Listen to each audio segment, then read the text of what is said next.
Salut à tous, on se retrouve pour l'épisode 1881 du Zap Image. On commence aujourd'hui en ce samedi 16 juillet avec des anniversaires et tout d'abord c'est Gareth Bale. Il fête aujourd'hui ses 33 ans, l'ancien joueur du Real Madrid, nouveau joueur des Los Angeles FC en MLS. Donc bon anniversaire aux joueurs gallois. Il y a également Sergio Busquets, le joueur espagnol du FC Barcelone. Il fête aujourd'hui ses 34 ans. Là, la saison qui arrive, ça sera certainement sa dernière saison du côté du Barça vu qu'il est en fin de contrat en juin 2023. Après il devrait prendre la direction de la MLS. Et pour finir c'est Conrad de la Fuente, le joueur américain, il fête aujourd'hui ses 21 ans, l'attaquant marseillais. On va parler de l'Euro féminin et hier c'était les derniers matchs de poule dans le groupe A. Voilà pour ces équipes, donc il y avait l'Irlande du Nord contre l'Angleterre, victoire des Anglais 5-0 contre l'Irlande du Nord et l'Autriche s'est imposée 1-0 contre la Norvège. Donc tout d'abord les Anglaises de nouveau victorieuses lors d'un match de poule. Regardez la domination totale de l'Angleterre avec une belle victoire 5-0, 27 tirs, 6 tirs cadrés, 5 buts. Donc voilà, la gardienne de l'Irlande du Nord, elle a fait seulement un arrêt, sinon tous les autres tirs cadrés qu'elle a subis, ça a fini au fond des filets. Et les Anglaises sont en train de marcher sur l'Euro féminin, donc 3 matchs, 3 victoires, 14 buts marqués, 0 but concédé par cette équipe anglaise bien sûr qui termine en tête de ce groupe A. Et l'autre match c'était entre l'Autriche et la Norvège. On peut voir que c'est les Autrichiennes qui se sont imposées 1-0 dans cette rencontre. On peut voir les deux femmes élues, femmes du match, vu que les deux matchs avaient lieu en même temps 21h, c'était les dernières rencontres, des matchs de poule. Et du coup ce groupe A, voilà le classement définitif, donc l'Angleterre qualifiée, termine en tête avec 9 points. Donc c'est l'Autriche qui accompagnera l'Angleterre en quart de finale. Et on connaît déjà un quart de finale, donc les Autrichiennes qui ont terminé deuxième joueront contre une équipe qui a terminé première d'un autre groupe, donc c'est l'Allemagne, donc Allemagne-Autriche, donc déjà un quart de finale dévoilé. Et du coup voilà le programme de l'Euro féminin aujourd'hui. 2 affiches, donc en même temps toujours vu que c'est les derniers matchs, donc Danemark, Espagne et Finlande contre l'Allemagne. Donc l'Allemagne a sûr de terminer en tête, c'est pour ça qu'elles joueront contre cette équipe autrichienne en quart de finale. Et entre le Danemark et l'Espagne, donc les deux équipes actuellement sont à 3 points, donc l'équipe qui gagnera sera qualifiée bien sûr pour les quarts de finale. Concernant l'équipe de France qui a joué avant-hier, donc les Bleus se sont imposés 2-1 contre la Belgique. Et on revient sur Katoto qui est sorti au bout de 15 minutes de jeu, et voilà la mauvaise nouvelle se confirme, sorti sur blessure, donc c'est avant-hier face à la Belgique. Marie-Antoinette Katoto déclare forfait pour le reste de l'Euro. Donc elle a un problème au genou, donc les ligaments je crois croisés du genou, ce que j'ai vu. Donc du coup elle est forfait jusqu'à la fin de la compétition. Et bien sûr ça c'est un énorme coup dur pour l'équipe de France.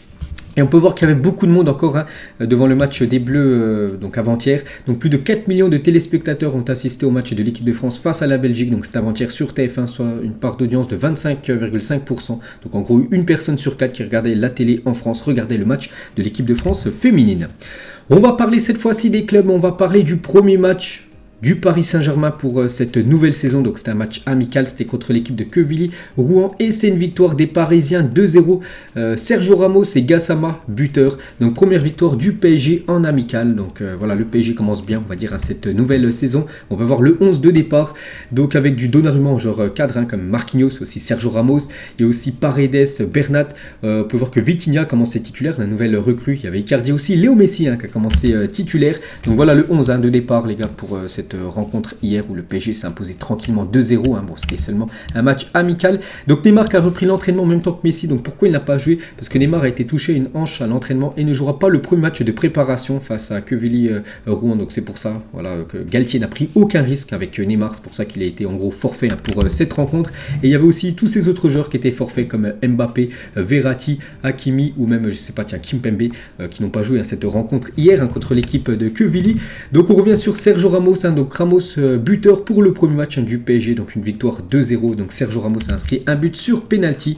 Donc voilà, Ramos en espérant qu'il fasse une belle saison, surtout que les blessures ne le gênent pas trop parce qu'il a été souvent blessé la saison qui vient de s'écouler. Donc félicitations à SR4 pour son premier but. Un petit tweet de la part de Quevilly-Rouen, donc l'équipe qui a joué contre le Paris Saint-Germain. Regardez le manque de respect à 46e. Levin Kurzawa est sur le terrain. Je répète, Levin Kurzawa est sur le terrain, ami parisien, parce que Kurzawa, donc il a joué quelques minutes lors de cette rencontre hier, lors de ce match amical. Mais Kurzawa, on sait que c'est un joueur indésirable du côté du PSG. Il y en a plein, je pense, qui ont oublié quand même qu'il appartenait au PSG. Kurzawa, n'oubliez pas que la saison dernière, il a joué aucune minute quand même en Ligue 1, Kurzawa.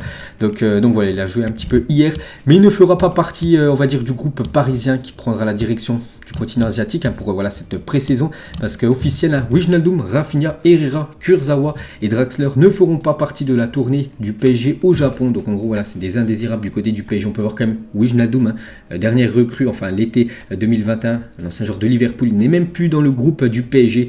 Donc voilà, il faut absolument qu'il quitte le club, parce qu'actuellement, il est mis de côté. Le joueur néerlandais a la même chose pour Draxler ou même Herrera. Voilà, s'ils veulent jouer la Coupe du Monde, enfin surtout Draxler, je pense avec la Mannschaft, lui aussi devra trouver une porte de sortie. Et le PSG du coup dévoile les 25 joueurs convoqués pour la tournée estivale au Japon. Donc en gros, c'est sans ces joueurs-là, sinon tous ces autres joueurs, voilà, ces 25 joueurs-là sont eux présents bien sûr. Donc tout le monde est là, voilà, les joueurs cadres comme Messi, Mbappé, Neymar, Verratti, Marquinhos ou même Sergio Ramos. Toujours avec Paris, donc Galtier fait la une aujourd'hui du journal L'Équipe. Donc tout le monde doit penser à l'équipe. Donc quelques déclarations de Christophe Galtier dans cette une de L'Équipe. Donc tout d'abord avec beaucoup d'humilité, je suis venu à Paris pour gagner. Il y a déjà 3 titres nationaux. Il faut les gagner. Donc la Coupe de France, Trophée des Champions et la Ligue 1. Il faut battre des records et en toute modestie, je vous le dis, je suis venu à Paris pour tout gagner. Donc voilà, c'est bien les titres nationaux. Mais bon, voilà, le PSG espère un titre intercontinental, en gros, un titre européen, bien sûr, cette Ligue des Champions. Et Galtier, sur ses chances de gagner la Ligue des Champions avec le PSG, l'a dit, et pourquoi pas. Vous savez qui a gagné la première Ligue des Champions avec Chelsea, c'est Roberto Di Matteo en 2012, qui aurait mis un centime sur lui. C'est vrai que Di Matteo avait remplacé l'ancien coach, je ne me souviens plus, c'était qui à l'époque du côté de Chelsea. Personne pensait vraiment qu'il allait faire un énorme taf. Et Di Matteo, ça a été le premier entraîneur à Chelsea à avoir regagné cette Ligue des Champions. Donc pourquoi pas Galtier du côté de Paris. Donc on verra ce que ça va donner cette saison. Toujours avec Galtier, je ne suis pas le porte-drapeau des entraîneurs français. À moi de montrer que je suis capable d'être à la tête d'une armée de très très grands joueurs. Si je ne m'étais pas senti capable d'assumer cette pression, je serais ailleurs. Il serait peut-être resté du côté de Nice, mais se sent prêt à entraîner cette équipe parisienne. Et toujours avec Galtier, il parle de Neymar. Ainsi, Paris sera plus fort avec Neymar que sans Neymar. Il a dit une équipe est toujours plus forte avec des grands joueurs et Neymar en est un. Et toujours avec Galtier sur Neymar. Je sais où Neymar peut être à l'aise, que ce soit un peu plus haut décroché ou devant deux milieux. Neymar, à l'image de Messi, ce sont des animateurs, des joueurs qui ont cette capacité à être trouvés entre les lignes et à être décisifs. Donc voilà en gros où il aimerait faire jouer à Neymar lors de cette prochaine saison, Christophe Galtier. On revient sur Wijnaldum, je l'ai dit, écarté du groupe parisien. Donc il est prêt à diminuer fortement son salaire pour trouver un autre club et donc quitter le PSG. Je pense bien sûr que c'est la meilleure solution pour lui. Donc le Néerlandais vit mal son écart déjà du groupe pour la tournée de pré-saison au Japon. Donc les Pays-Bas et l'Angleterre sont privilégiés pour un départ de Wijnaldum. En plus, il sait qu'il doit absolument quitter le PSG pour pouvoir rejouer. Et voilà, s'il veut jouer la Coupe du Monde, parce que s'il est mis de côté, bien sûr, le sélectionneur néerlandais ne le convoquera pas pour cette Coupe du Monde. N'oubliez pas que c'était le capitaine quand même des Pays-Bas lors du dernier Euro l'été dernier. Donc on parle d'une équipe peut-être aussi l'AS Roma, voilà une petite info club, donc peut-être l'AS Roma les gars serait peut-être une option concernant le futur de Wijnaldum. Concernant Michu, donc le PSG fixe le prix du jeune Edouard Michu. Donc le club de la capitale réclame 6 millions d'euros plus 25% à la revente sur un futur départ. Donc le Celtic Glasgow est intéressé par le joueur. Donc voilà peut-être le futur pour le jeune Michu. On va parler de Keylor Navas et Sergio Ramos a milité pour que Keylor Navas reste malgré l'émergence de Donnarumma. Keylor Navas n'a pas demandé à quitter le PSG pour l'instant. Donc on sait que dans la hiérarchie c'est Donnarumma le 1, enfin le gardien numéro 1, Navas le gardien numéro 2 et Navas pourrait potentiellement quitter le club parce qu'il sait qu'il va très peu gauler, mais voilà lui pour l'instant il n'a pas demandé à quitter le PSG et Ramos aimerait que le Paris Saint-Germain garde Keylor Navas parce que le PSG pense quand même à vendre Keylor Navas. On va parler du jeune Warren Zaïre-Emery a signé son premier contrat professionnel avec le PSG. Le jeune milieu âgé de 16 ans s'est engagé avec le PSG jusqu'en 2025. Donc voilà concernant cette pépite que j'ai déjà beaucoup entendu parler. Donc il prolonge, enfin surtout il signe son premier contrat professionnel avec l'équipe parisienne. Donc on pourra peut-être le voir jouer quelques bouts de match on va dire cette saison en Ligue 1. Un joueur qui peut arriver du côté de Paris, c'est Renato Sanchez. Et on peut dire que c'est imminent son arrivée, donc très proche du PSG. Le transfert du Portugais devrait se régler autour de 12 millions d'euros. Le dossier est en voie de finalisation. Donc peut-être aujourd'hui samedi, peut-être demain dimanche, peut-être lundi, j'en sais rien. Mais voilà, c'est imminent l'arrivée de Renato. Il devrait être un joueur du Paris Saint-Germain. C'est quasiment fait. Lui aussi les gars, c'est quasiment fait et ça s'est accéléré là dans les dernières heures très rapidement. Donc on peut voir déjà que Fabrizio Romano, il a mis un message, hein, vous savez Fabrizio Romano que je présente plus bien sûr, c'est un journaliste italien très bien renseigné niveau transfert et dit un PSG, donc en gros Erwigo concernant Hugo Ekitike qui Fabrizio Romano dit Erwigo, donc en gros c'est fait, hein, c'est fait à 99,9%. Donc Hugo Ekitike va rejoindre l'équipe du Paris Saint-Germain pour 30 millions d'euros plus bonus, hein. Donc pas de prêt, hein, il restera du côté du PSG parce qu'il aurait pu être acheté par Paris et le PSG le prêter directement dans la foulée par exemple à l'équipe de Reims. Non, il restera à Paris la saison prochaine, hein. Donc Luis Campos voulait Hugo Ekitike soit le meilleur talent et il pousse maintenant pour signer Renato Sanchez, hein, qu'on a parlé juste avant bien sûr, le joueur portugais. Donc Hugo Ekitike, pour vous dire vraiment que c'est très proche d'être officiel, certainement peut-être dans la journée. Donc il est sorti du siège du PSG avec un maillot à la main. Donc je sais pas, moi j'ai vu la vidéo, on le voit sortir avec le maillot du Paris Saint-Germain à la main. Donc en gros là maintenant il ne manque plus que la signature et ça sera officiel, hein. Donc il était du côté de la Factory où bien sûr les joueurs passent toujours voilà, dans ce lieu avant que ça soit officiel. Donc voilà, en gros voilà, c'est imminent. Et Jean-Pierre Caillot, le président de Reims, il a dit le PSG n'a pas proposé les mêmes chiffres que Newcastle, hein. Newcastle proposait plus en argent que le PSG concernant Hugo Ekitike, mais nous sommes heureux de laisser Hugo Ekitike réaliser son rêve. Il a toujours été respectueux avec le club, hein. C'est pour ça que même si le PSG propose moins, voilà, pour faire plaisir à Hugo Ekitike, donc Reims le vend à cette équipe parisienne. Donc voilà, c'est imminent, sa signature. Marco Verratti l'a dit un jour, je demanderai la nationalité française vu que mes enfants sont nés ici, hein. Paris est une ville fantastique et ce pays m'a beaucoup donné, je me sens très français tout en restant italien. Donc voilà ce que dit Marco Verratti, amoureux de la France, amoureux de Paris. Marco Verratti, hein, je crois que ça doit faire 10 ans quand même qu'il est du côté de Paris, un énorme joueur, hein. Le milieu Verratti. Et toujours avec lui, il part de cette Ligue des Champions, bien sûr, tant convoité, hein. Donc la LDC, ce n'est pas si loin. En 3 ans, nous avons fait une finale et une demi-finale avec 28 trophées en disant nous ne sommes pas à prendre à la légère, hein, de nouveau. Mais bon, voilà. Moi, je ne mettrai pas le PSG en favori, parce qu'à chaque fois, les années précédentes, je mettais le PSG favori en Ligue des Champions. On peut voir qu'ils ont déçu. Je les mettrai en outsider, bien sûr, à cette équipe parisienne pour cette future saison de Champions League. On va parler de Manchester United, qui est actuellement en tournée, hein, sur le continent, je crois, asiatique. Bon, là, ils ont joué contre une équipe australienne. Donc, c'était le Melbourne contre Manchester United. Et Manchester United s'est imposé 4-1. N'oubliez pas que le premier match, il s'est imposé 4-0 contre Liverpool. Donc, 2 matchs, 8 buts inscrits par cette équipe des Red Devils. Donc, McTominay, Martial, Rashford et Chung, un buteur. Donc, nouvelle victoire pour le Manchester United de Erik ten Hag, hein. Donc félicitations à eux, ils perdaient 1-0, ils ont gagné le match 4-1. Et Marcel de nouveau buteur, il avait été buteur contre Liverpool il y a quelques jours, il a été buteur hier contre cette équipe de Melbourne, hein. Félicitations à l'attaquant français. Et on peut voir que Nani a fait ses débuts à Melbourne Victory contre Manchester United, un ancien club, hein, à lui. Donc avant le match, son ancien club a donné au joueur de longue date, hein, le maillot de cette saison avec son nom dessus. Donc ça a été officiel là, il y a quelques jours. Nani a rejoint cette équipe de Melbourne Victory. Et du coup, il a joué contre Manchester United, hein, l'ancien club qu'il avait joué dans le passé. Souvenez-vous, il était avec Cristiano Ronaldo et du coup, Manchester lui a offert un maillot. On va parler de Liverpool aussi, après avoir perdu 4-0 contre Manchester United lors de son premier match de préparation. Ils ont joué contre Crystal Palace hier et une victoire 2-0, hein, pour Liverpool avec Anderson et Mohamed Salah, buteur, hein, voilà, Mohamed Salah, premier but, hein, pour cette nouvelle saison. Et on va parler de Diogo Jota, est touché aux ischio-jambiers. Jota est forfait pour le Community Shield face à Manchester City et espère être disponible pour la reprise du championnat. Donc déjà il a loupé les 2 premiers matchs et du coup voilà, il va louper, hein, ce Community Shield qui est prévu là dans quelques jours, bien sûr, entre le vainqueur de la FA Cup contre le vainqueur de la Premier League, donc City contre Liverpool dans quelques jours. Et toujours avec Liverpool, il y a aussi Alisson Becker, Oxlade-Chamberlain, hein, qui ont été blessés lors de ces derniers jours, hein, lors de cette pré-saison, hein, du côté des Reds. Nice, les gars, joue contre le Benfica hier et grosse défaite à des Niçois, 3-0. Donc félicitations à cette équipe du Benfica pour cette belle victoire. On prend cette fois-ci la direction de l'Espagne. On va parler du Barça et on va parler de Rafinha. Et on sait que Rafinha, il y avait un accord, hein, depuis quelques jours. Et cette fois-ci, c'est officiel. Il a passé sa visite médicale et une visite médicale qui a été réussie, hein, par Rafinha. Donc voilà, la photo officielle de bienvenue de Rafinha au FC Barcelone. Donc il a été présenté hier à la presse, voilà, aux supporters Blaugrana. Donc voilà, Rafinha avec son nouveau maillot, bien sûr, à cette équipe Blaugrana. Donc il rejoint le club pour 58 millions d'euros. Donc c'est hors bonus, hein, il y a plus 10 millions de bonus. Donc ça monte quasiment à 68 millions d'euros. Le transfert de Rafinha du côté du FC Barcelone. Donc Rafinha sous ses nouvelles couleurs. Donc il a fait la pose tout simplement avec le nouveau maillot Blaugrana, hein, qui est très beau, et aussi avec le maillot extérieur, hein, que je trouve encore plus beau. ce maillot tout doré pour l'équipe Blaugrana. Et Rafinha, il a dit, j'ai commencé à regarder le Barça quand Ronaldinho est venu ici. Tout ce qu'il a accompli ici a définitivement influencé ma décision de venir. J'ai toujours voulu venir ici jouer du côté du Barça. Donc Juan Laporta qui était lors de la présentation bien sûr avec lui.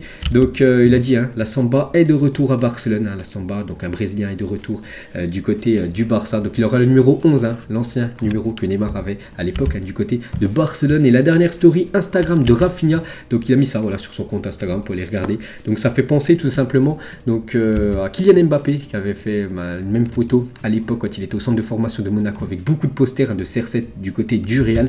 Donc pour l'instant Mbappé n'a pas encore réalisé son rêve de jouer au Real, alors que Rafinha il avait un rêve un jour, c'était de jouer au Barça, et maintenant bien sûr c'est un joueur Blaugrana.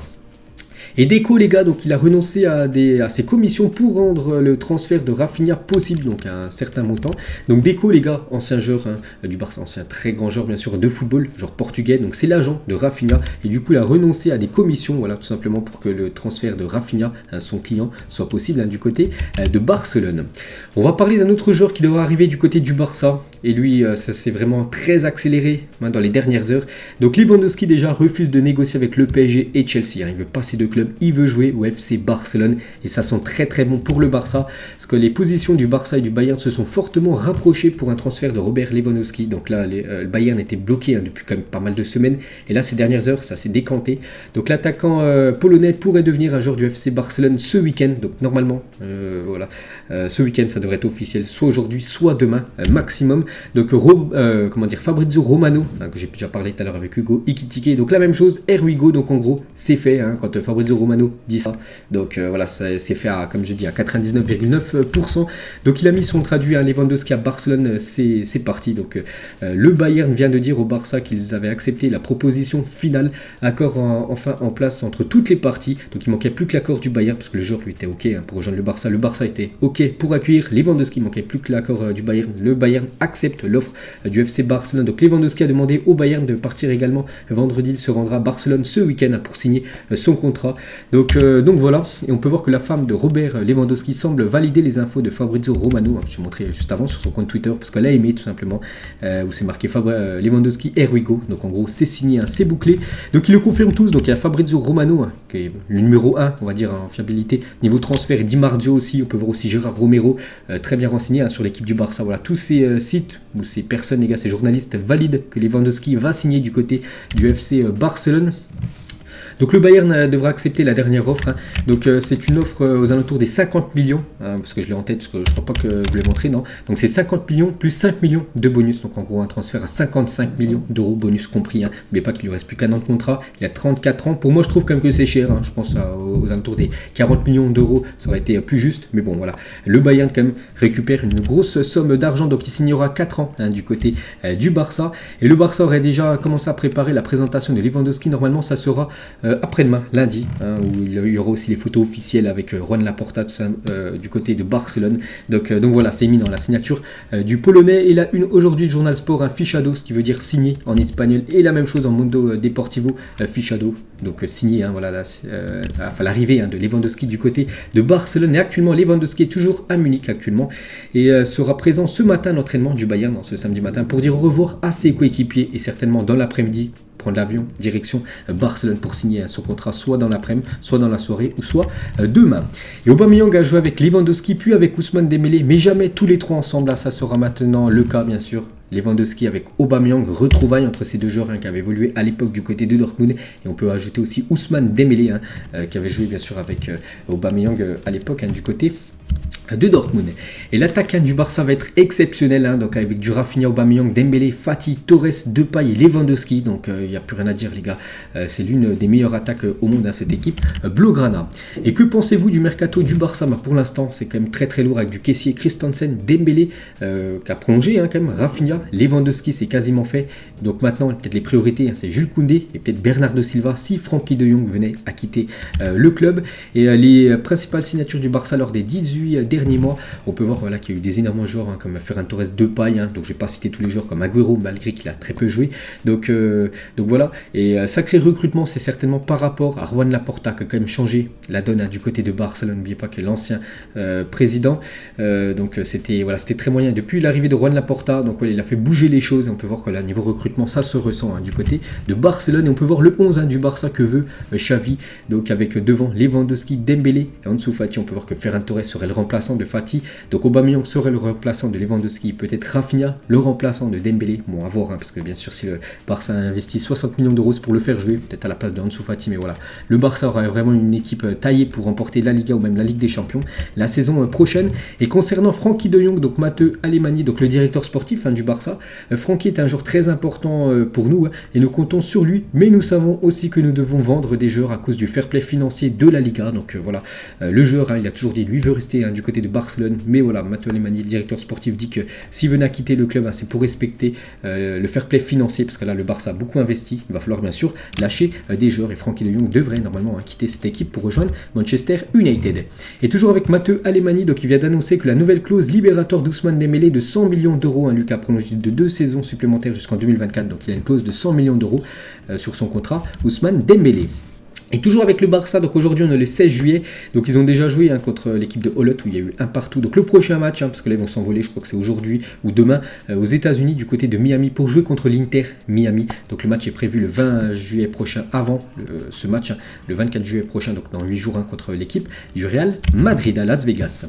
Et le Barça, je dis, intéressé aussi par Jules Koundé. On peut voir que du côté de Séville, Séville a retiré le maillot de Koundé de sa boutique officielle. Donc qu'est-ce que ça veut dire? Je sais pas, voilà, ça semble peut-être le départ de Jules Koundé, que ce soit au Barça ou un autre club, mais ça sent le départ du défenseur français. Un autre départ, les gars, c'est Kalidou Koulibaly. C'est officiel, Naples annonce le départ de Kalidou Koulibaly. Donc il a mis ce long message, il est arrivé, on peut voir, le 1er juin 2014, donc ça faisait 8 ans qu'il était du côté de Naples, et du coup une date inoubliable pour lui, parce que voilà, c'est un joueur de Naples, donc plus de 8 ans au club, et du coup il quitte cette équipe de Naples, et il rejoint l'équipe de Chelsea. C'est officiel, on l'avait annoncé depuis quelques jours, voilà, c'est officiel pour aller regarder sur le site officiel de Chelsea. Donc il signe contre 40 millions d'euros que récupère l'équipe de Naples. N'oubliez pas qu'il est en fin de contrat l'année prochaine, en 2023, donc voilà une belle somme récupérée par l'équipe du Napoli. Donc voilà, c'est officiel, on peut le voir avec le nouveau maillot, et du coup il retrouve un collègue sénégalais, Edouard Mendy, le gardien de cette équipe des Blues. Lui aussi c'est officiel, c'est l'attaquant suisse Brel Embolo s'engage à Monaco jusqu'en 2026, montant du transfert aux alentours des 13 millions d'euros à peu près. Donc l'attaquant de 25 ans a marqué la saison dernière à Gladbach, donc il a marqué 9 buts et délivré 4 passes décisives en 29 rencontres de Bundesliga la saison dernière. C'est un nouveau joueur de l'AS Monaco. Et on peut voir du coup cette attaque de l'AS Monaco la saison prochaine, elle va être vraiment lourde avec du Embolo, Minamino, Ben Yedder, Volant, Martins et Boadieu. Donc ça annonce une belle saison du côté de Monaco avec beaucoup de buts en perspective. Lui aussi c'est officiel, donc il quitte l'équipe de Brentford où il est en fin de contrat et il rejoint Manchester United. Donc Christian Eriksen est un nouveau joueur de cette équipe des Red Devils. Donc il a signé 3 ans, voilà, il signe 3 saisons jusqu'en 2025, il est arrivé libre. Donc félicitations bien sûr à Christian Eriksen, quand on pense à l'Euro 2021, ce qu'il avait vécu avec son malaise, et maintenant c'est un joueur de Manchester, bien sûr, on est très content pour lui. Et pour toutes les autres infos transferts, parce qu'il y en a beaucoup là, je vais essayer de donner quelques 3 ou 4 transferts officiels, il y en a encore plein d'autres les gars, c'est sur ma chaîne BizBiz Mercato en description, et ce soir à 18h, nouvelle vidéo bien sûr, je vous donnerai toutes les infos transferts actuellement. On va parler d'une prolongation de contrat et Riyad Mahrez qui est en fin de contrat l'année prochaine en 2023, et du coup Manchester City, c'est officiel, prolonge de 2 saisons de plus, Riyad Mahrez, donc il prolonge jusqu'en 2025 du côté de Manchester City, le joueur algérien. On va parler d'un autre citizen, c'est Benjamin Mendy qu'on n'entend plus du tout parler en tant que footballeur, parce qu'actuellement il a des problèmes avec la justice, et initialement programmé à partir du 25 juillet. Le procès de Benjamin Mendy est reporté au 10 août prochain. Le latéral gauche est accusé de plusieurs viols et agressions sexuelles. Donc dès que je connais le verdict bien sûr de du procès, je vous dirai tout ça plus tard. On prend la direction de l'Espagne, on va parler du Real Madrid, des tests physiques à l'honneur en cette 8e journée de pré-saison du côté de Madrid sous la supervision d'Antonio Pintus, le préparateur physique de cette équipe madrilène. C'est un Français, Pintus, vraiment qui fait un énorme taf du côté de Madrid. Les joueurs ont effectué une série d'exercices avec des masques d'hypoxie qui simulent les effets d'entraînement en altitude en gros. Donc voilà, c'est pour moins bien respirer, mais bon, ça fait plus travailler. Voilà, si Pintus fait ça, c'est que bien sûr il sait ce qu'il fait. Donc on peut voir quelques joueurs qui avaient ce masque, comme Rudiger, comme Kamavinga, comme Vini Junior, Tchouaméni, la nouvelle recrue, ou même Marino. Bon, après, il y a tous les autres joueurs, bien sûr, tous ceux qui étaient présents à l'entraînement. Voilà, ils ont eu bien sûr ce masque, donc je vais sélectionner quelques joueurs. Et Pintus, il a dit, on fera une autre pré-saison pendant la pause de la Coupe du Monde et on travaillera un peu plus avec les joueurs qui vont au mondial. C'est différent. Quand ils reviendront, ils devront se reposer à 100% et ensuite commencer à travailler petit à petit pour revenir. Parce qu'oubliez pas que cette saison qui arrive, les gars, il y a la Coupe du Monde en plein milieu. Donc en gros, il y aura quand même une pré-saison pour ceux qui ne seront pas convoqués avec leur équipe nationale, et pour les autres ça sera repos bien sûr pour ensuite jouer les matchs de Liga. Et toujours avec l'équipe madrilène, on peut voir l'effectif complet du Real Madrid actuellement. N'oubliez pas que Carlo Ancelotti, je l'ai dit hier, il compte plus recruter de joueurs pour l'instant. Là, son équipe est parfaite, voilà, il a recruté ce qu'il fallait avec ses deux nouvelles arrivées, Tchouaméni qui aura le numéro 18 et Rudiger le numéro 22. On peut voir bien sûr Benzema le numéro 9 ou même Eden Hazard le numéro 7 de cette équipe madrilène. Et le Ballon d'Or 2022 sera certainement Karim Benzema. C'est une question de semaine avant que ça soit officiel. Et toujours avec Benzema, donc il ne jouera pas contre le FC Barcelone le 24 juillet prochain à Las Vegas, vu qu'il va normalement reprendre l'entraînement mardi à Los Angeles. Je crois que c'est à Los Angeles qui va reprendre l'entraînement avec l'équipe du Real. Puis après, il y a un match contre l'équipe du Barça. Normalement, il ne jouera pas ce match. Il aura seulement que 2 ou 3 jours d'entraînement. Donc voilà, Ancelotti va prendre aucun risque. Et du coup, Ancelotti pourrait tester Eden Hazard en tant que faux numéro 9 à la place. Voilà, lors de ce match, lors de ce Classico qui se jouera à 4 heures heure française, parce que voilà, c'est avec le décalage horaire. Donc voilà, il faudra se lever très tôt, pas se coucher tout simplement pour assister à ce Classico. Et Benzema contre Lewandowski, donc la course au Pichichi risque d'être très très intense la saison prochaine avec l'arrivée de Lewandowski au Barça. Benzema qui a terminé meilleur buteur, donc voilà, c'est le gros duel entre l'attaquant français et l'attaquant polonais pour ce Pichichi. Thibaut Courtois l'a dit, on veut continuer à gagner des trophées, on travaille dur pour être prêt à affronter Francfort en Super Coupe d'Europe. J'espère faire un bon début de saison avec le Real Madrid, ensuite aller très loin avec la Belgique en Coupe du Monde. Il a également dit par rapport à ce match où il a été énorme, cette finale de Ligue des Champions, le match contre Liverpool était définitivement l'une de mes meilleures performances. Il y a eu aussi le match face au Brésil à la Coupe du Monde 2018, mais ce n'était qu'un quart de finale cette fois, c'était en finale et avec un trophée en jeu. Donc voilà ce que dit actuellement Thibaut Courtois, le meilleur gardien au monde actuellement. Et toujours avec l'équipe madrilène, donc le nouveau Santiago Bernabéu sera entièrement achevé pour septembre 2023, quand vraiment tout sera fini, vraiment quand il ressemblera à ça, ce stade les gars, ça sera dans plus d'un an, voilà, en septembre 2023, mais bon, la pelouse, tout ça, l'intérieur pourrait être déjà fini, début d'année 2023, mais avec la structure métallique toute faite les gars, il y en aura encore pour un an de travaux.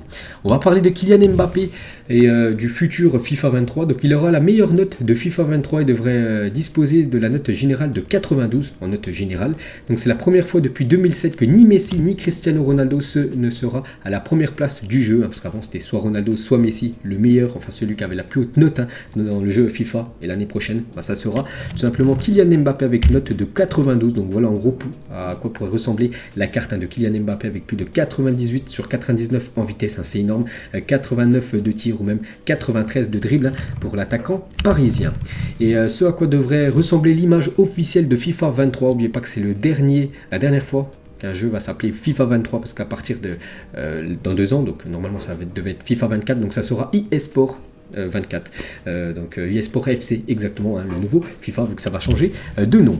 Léo Messi et sa femme pour la fête nationale française, c'était il y a quelques jours, le 14 juillet, donc il est à Paris bien sûr, devant la Tour Eiffel, donc magnifique photo bien sûr de la famille Messi.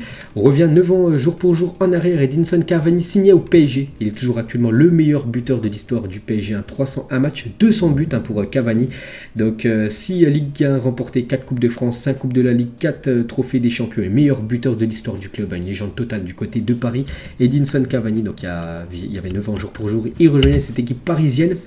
Cette fois-ci, il y a 12 ans, jour pour jour, Thierry Henry annonçait qu'il mettait un terme à sa carrière internationale. Une Coupe du Monde remportée, une fois l'Euro, finaliste de la Coupe du Monde 2006 et meilleur buteur de l'équipe de France avec 51 réalisations, la légende Thierry Henry. Michel Platini annonce sur LCI qu'il renonce définitivement à se présenter à la présidence de la FIFA, de l'UEFA ou encore de la FFF. Donc il a été au tribunal avec Blatter il y a quelques jours, donc il a été acquitté, donc en gros il n'a rien eu. Et voilà, pour lui maintenant le monde du football c'est fini les gars, il ne veut plus être président de quoi que ce soit la FIFA ou même l'UEFA. Donc une petite info concernant l'ancien capitaine de l'équipe de France. Sébastien Haller, il a dit les gens ne se rendent pas compte de la vie que c'était. On devait se lever à 6h45, puis monter dans un bus qui prenait 5 heures pour aller au collège. Ensuite, tu allais t'entraîner, tu revenais à l'école pour l'étude, tu mangeais à 19h, puis 22h, extinction des feux. Plus de téléphone, rien du tout. Quand j'ai eu 19 ans, j'allais à l'entraînement à reculons. J'étais à Auxerre depuis 7 ans. Je ne pouvais plus m'aérer l'esprit. Il est au centre de formation de la GA. Donc j'ai failli arrêter le foot. C'était vraiment une option sur la table. J'aurais été capable d'aller travailler comme tout le monde, sans déprimer. Bien sûr, il avait pensé à arrêter le football parce que voilà, c'était, tu te prives de beaucoup de choses quand tu es au centre de formation. Tout ça, bien sûr, c'est les études et aussi le foot pour essayer de devenir un footballeur professionnel. Donc c'est beaucoup de sacrifices. Et lui, il était à 2 doigts tout simplement de tout arrêter. Donc il a bien fait d'avoir persévéré, on peut dire, parce que maintenant, il joue du côté du Borussia Dortmund. Ronaldo et Pelé, deux légendes du football de la Seleção, du football brésilien. Magnifique photo. On va parler de Seko Fofana. Et 3 ans après, Seko Fofana fait son retour en sélection ivoirienne. C'est-à-dire qu'il ne joue plus avec la Côte d'Ivoire. Donc pour rappel, l'Ivoirien n'y était plus car il avait refusé une convocation avec l'équipe nationale afin de se consacrer à 100% à sa saison en club avec le Racing Club de Lens. Et du coup, il fait son retour du côté de cette sélection ivoirienne. Corentin Tolisso a repris l'entraînement collectif avec Lyon, mais ne sera pas là contre le match aujourd'hui en amical contre l'équipe de Anderlecht. Et concernant Tété, sera également forfait. L'ailier brésilien légèrement touché, coup contre le Dynamo, n'a pas fait également le déplacement contre cette équipe de Anderlecht. Il se jouera aujourd'hui. Un beau geste, c'est Liverpool qui a décidé d'offrir des places pour le match amical face à Strasbourg à 500 enfants qui ont assisté à la finale de la Ligue des Champions au Stade de France et qui ont été traumatisés par les incidents qui s'est déroulé avant le match. Donc très très beau geste de l'équipe de Liverpool. Qui aura un Liverpool-Strasbourg qui est prévu là dans quelques jours en match amical. Les joueurs les mieux payés de MLS et Lorenzo Insigne qui a rejoint cette équipe du Toronto. On peut voir que c'est le joueur qui touche le plus d'argent, énorme salaire, à plus de 12,42 millions de dollars. Donc maintenant le dollar, je crois que c'est vaut la même chose que l'euro. Donc voilà, énorme salaire pour Insigne. Shaqiri aussi touche un beau salaire. Chicharito, Higuaín ou même Pozuelo. Et on peut voir qu'il y a un autre Italien, Bernardeschi, qui a rejoint Insigne du côté du Toronto. Donc voilà, les plus gros salaires du côté de la MLS. Les maillots d'aujourd'hui à fine rayure. Donc par exemple, ce maillot du Real Madrid, s'il y avait des rayures, le maillot de Arsenal avec des rayures. La même chose pour le maillot du FC Barcelone ou le Paris Saint-Germain en mode rayure. Et on finit les gars avec une petite question. Ça donne quoi pour vous la team? C'est Instant Foot les gars, le Twitter qui a mis ce petit message. Bref, donc on peut voir en gros c'est un transfert en gros. Donc ton jour de naissance, donc moi je suis né le 4, donc ça serait Mitroglou, ton club donc c'est le mois de naissance, donc moi je suis en janvier, donc Mitroglou du côté du FC Barcelone et les 2 derniers chiffres de ton numéro de téléphone, donc pour moi c'est le 28, donc en gros Mitroglou du côté de Barcelone pour 28 millions d'euros. Bon ça arrivera jamais parce que le Barça ne recrutera jamais Mitroglou, mais pour vous peut-être ça peut être réalisable, donc n'hésitez pas à mettre pour vous ça donne quoi en commentaire. Donc voilà les gars, la fin de cet épisode, j'espère que ça vous a plu. On se retrouve demain pour le prochain numéro. Ciao à tous.